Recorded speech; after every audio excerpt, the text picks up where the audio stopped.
going to explore Upper Seletar Reservoir Park together with my beshi, Don Española Channel.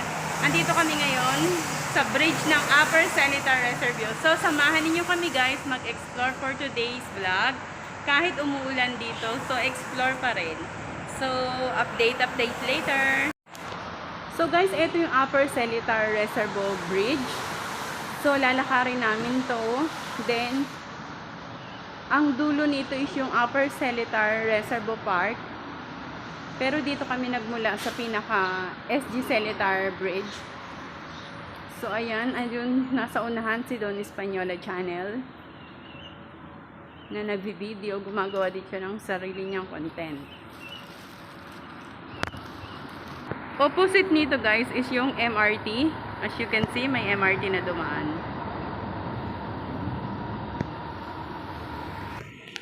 Tapos guys, ito yung Upper Seletar Reservoir Park. Yan, doon.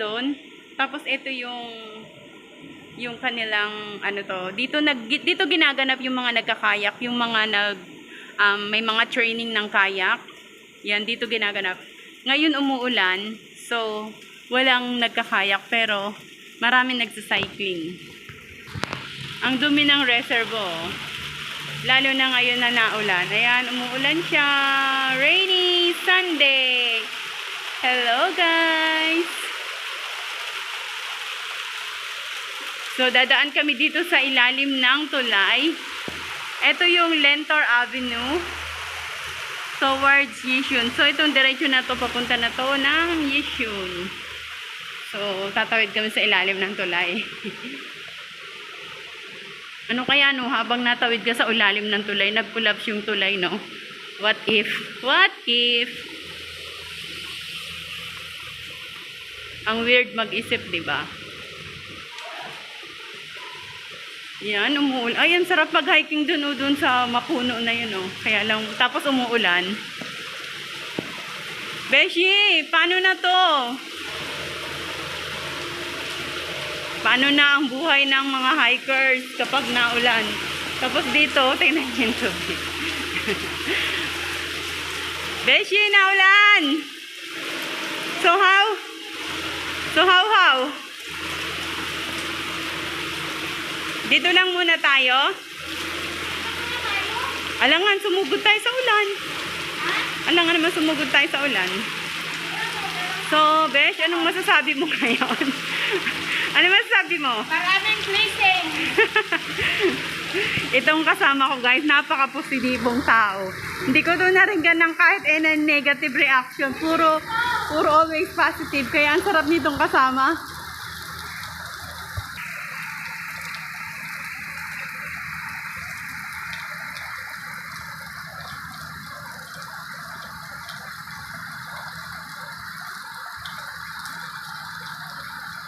Buhay hikers. Kahit naulan, sugod pa rin. So, itatry ni Beshi doon mag-scan ng SG Bike. Beshi, mag-download ka muna ng SG Bike. Tapos, after mo ma-download, doon mo lang siya i-scan para ready for ride na siya. Kanan? Yep. So, download ka muna. Yan, itatry namin gumamit ng bike. Magbabike kami mula dito hanggang doon para hindi nakakapagod, no? So guys, ito palang connector na to. Ang tawag dito is Spring Leaf Park Connector. So mula dito hanggang doon, sa nakikita niyo mga nagbabike na yan, hanggang dulo, doon na yung papuntang Upper Seletar Rocket Tower. So pupuntahan namin yan. So tumila na yung ulan. After 2 PM, tumila na rin sa wakas ang ulan. Dito naman guys sa Singapore, once na umulan dito, hindi naman maghapon. So, ang mahabang oras ng ulan dito is 2 hours. And then, ayan na, nakikita ninyo parang umaano na yung haring araw. Parang lalabas na siya. Ganito lang dito sa Singapore. Hindi talaga katulad sa Pinas na pag umulan mula umaga hanggang gabi, madaling araw. Dito hindi. Ewan ko ba bakit ganun, na hindi tumatagal ang ulan dito. So, kaya hindi din nagkakaroon dito ng mga flooded area. Nagkakaroon ng ng baha pero mabilis lang humuhupa kasi nga hindi naman tumatagal yung ulan dito. So ganyan lang. Tingnan nyo kanina sobrang lakas ng ulan tapos after 2 hours minto na. Then ayan na, back to normal na naman. Ganun lang. Sana ganun din sa Pinas, no. Wala kasi ditong bagyo. Kasi wala din ditong earthquake. Kasi ang Singapore is napapaligiran siya ng mga dagat and nasa gitna kami ng ng Indonesia at saka ng Malaysia. So ang Singapore is nasa equator kaya walang lindol at walang bagyo.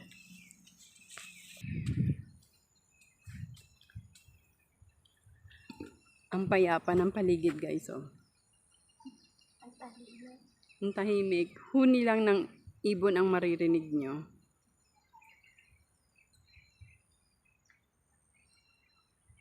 Doon kami galing. Doon kami galing. Tahimik. Wala pang ganong naglalakad kasi nga katitigil pa lang ng ulan.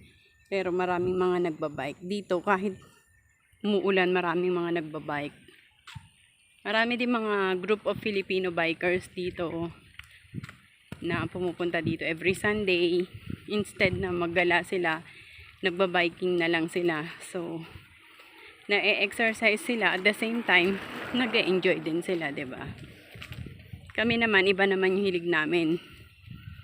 Nag-hiking kami at the same time nagagala. So, at least na-enjoy din namin yung Sunday namin. And nagiging productive naman, di ba? Tira mo kailangan mong umakyat talaga dyan sa bakod. Oo, kasi ka. Pwede ka naman talunin ng baboyran mo. Sigurado? Yup. Aakyat tayo sa puno. My gosh. Tapos yung puno na aakitin mo, ganyan lang kanipis. Wala din na. Nakasave ka nga sa baboy ramo. Nung naputol naman yung bagok naman ulo mo. Pasaway. So funny.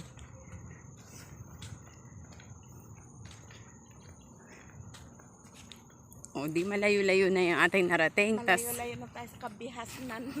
Malapit-lapit na, at least malapit-lapit na tayo sa sa exciting part. Scam na naman to, guys. Guys, alam niyo ba, si Beshi doon, magaling tong scammer. May nagwangwang.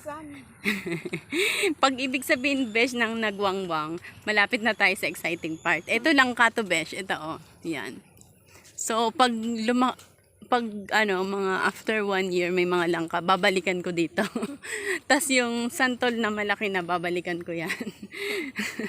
Ayan, santol yan. So, babalikan ko yan. Hampas-hampasin mo na para. Hindi, higa ka lang dyan, tas antayin mo mahulog, oh, di ba? Sinasayang naman nila yung mga prutas kung ayaw nila ipakuha. Pati mangga, no? Oo, bawal kasi once na mahuli ka nila, tapos mga pa to, may mga camera pa dito. So, durian to, Bishi. So pag alin? Ayan. O yan? Uy, may ang laki ng isda dun, Besh, oh. Sabi sa'yo, may isda eh. Ayun, oh. Ang laki ng isda dyan, guys, oh, tumalon. Ay, ano yan? Ay, buhay! Sabi mo, isda. Beshi, ayun, ang laking buhay. Uy, monitor lizard yan, hindi. Ang laking isda, sabi ko pa na ang laking isda, boplok. Isda ka pala ha, teka lang. Ang laki na niya, no? Hindi siya best buhaya. Monitor lizard lang to. Kami galing, guys. Tapos dito.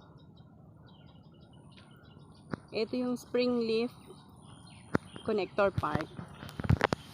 Tapos pupunta pa kami after nung traffic light, meron traffic light doon. Magko-cross kami doon sa traffic light and then andun na daw yung Rocket Tower. So yun ang pupuntahan namin.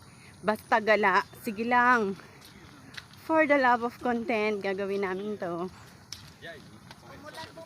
Umulan bumagyo. Mag-hike at mag-hike tayo, oh, ha? Wag naman. You're bad. Diba kantaya na rin? I-reels mo naman ako. Ah, ang ganda dito mag-reels, oh. Ang ganda nga. Diba? Beshi, pwede muna tayong picture-picture dito, Besh. Ay, mamaya na Saglit, lang. mamaya na. Naulan pala. Pabalik pa naman tayo mamaya, di ba? So, ito na yung tinatawag nilang bridge. So, after nito, magkocross tayo.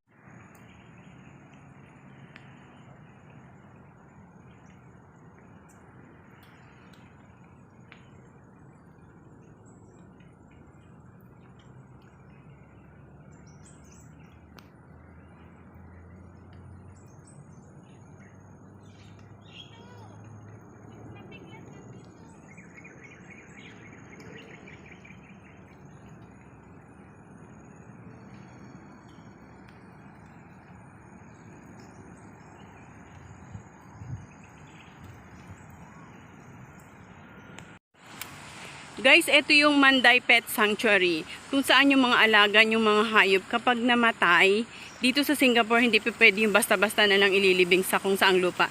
Dinadala sila dito sa Manday Pet Sanctuary. Tapos, inaano sila yung sinusunog, diba? Tapos nagiging abo. Tapos dito, dito nilalagak. So, yan. Dito sa Manday. So, guys, finally, andito na kami sa, ano tawag dito, Besh? Eh, guys, ayun yung nakikita ninyo yung tower na yun. Ang tawag doon is Rocket Tower dito sa Upper Seletar Park.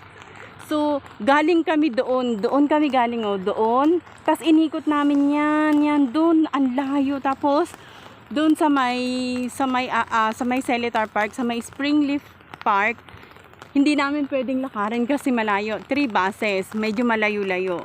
Tapos ginawa namin, nag-take kami ng bus 138 para makarating kami dito. After ng bus stop 3, yun. Dito na. So, mula dito, lalakarin namin papunta doon para ma-reach namin yung tower na yun. So, samahan ninyo kami ni Don Spanyola Channel. Guys, ang ganda dito sa dito sa Upper Seletar. Kumain ka talaga. Oo, tingnan nyo guys, oh. Iikot ko kayo, ha. Ang ganda guys, oh, magkakaroon ka talaga dito ng peace of mind. Guys, punta kayo dito. Ang ganda, oh, grabe. Ito ang mga lugar na gusto ko. Ang sarap, Beshi, ang sarap i-hiking mula doon, oh, doon sa mga forest na yun, oh.